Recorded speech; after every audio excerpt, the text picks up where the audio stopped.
बिस्मिल्लाहिर्रहमानिर्रहीम। अस्सलामु अलैकुम वरहमतुल्लाहि वबरकातुहू। आज हम सीखेंगे कि नमाज़ ईद उल फित्र कैसे अदा की जाए। सबसे पहले हम दिल में नियत करेंगे कि मैं नियत करता हूँ 2 रकात नमाज ईद उल फित्र वाजिब 6 ज़ायद तकबीरों के साथ, वास्ते अल्लाह ताला के, मुँह क़िबला शरीफ के, पीछे इमाम के। अल्लाहु अकबर। सुब्हानक अल्लाहुम्मा व बिहम्दिका व तबारक अस्मुका व तआला जद्दुका व ला इलाहा गैरुक। अल्लाहु अकबर। अल्लाहु अकबर। अल्लाहु अकबर। अब इसमें इमाम साहब सूरह फातिहा पढ़ेंगे, उसके बाद कोई सूरत मिलाएंगे। फिर जब सूरत मिला लेंगे तो उसके बाद रुकू के लिए चले जाएंगे। जब हम दूसरी रकात के लिए खड़े होंगे यानी 2 सजदे कर लेंगे, उसके बाद हम वापस खड़े होंगे तो मामूल के मुताबिक अल्लाह अकबर बोल के हाथ बांध लेने हैं। फिर उसमें इमाम साहब दूसरी रकात में सूरह फातिहा पढ़ेंगे, उसके बाद कोई सूरत मिलाएंगे।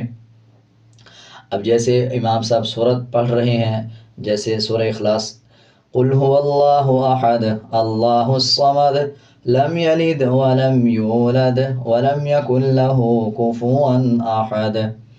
अल्लाहु अकबर। अल्लाहु अकबर।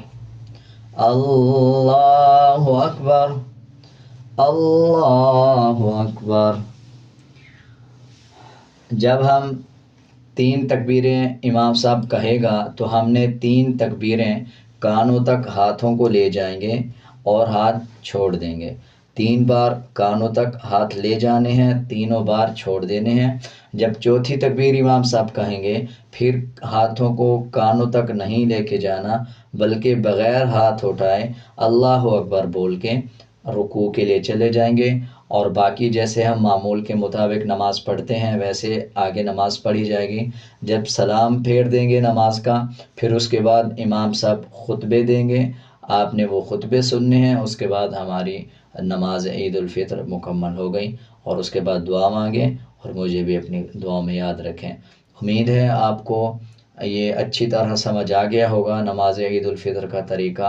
अगर आपको कुछ समझ नहीं आया या आप कुछ पूछना चाहते हैं तो आप कमेंट सेक्शन में पूछ सकते हैं।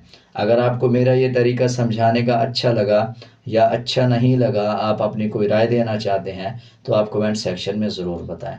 आज के लिए इतना ही, मिलते हैं एक नए सबक के साथ। अल्लाह हाफ़िज़।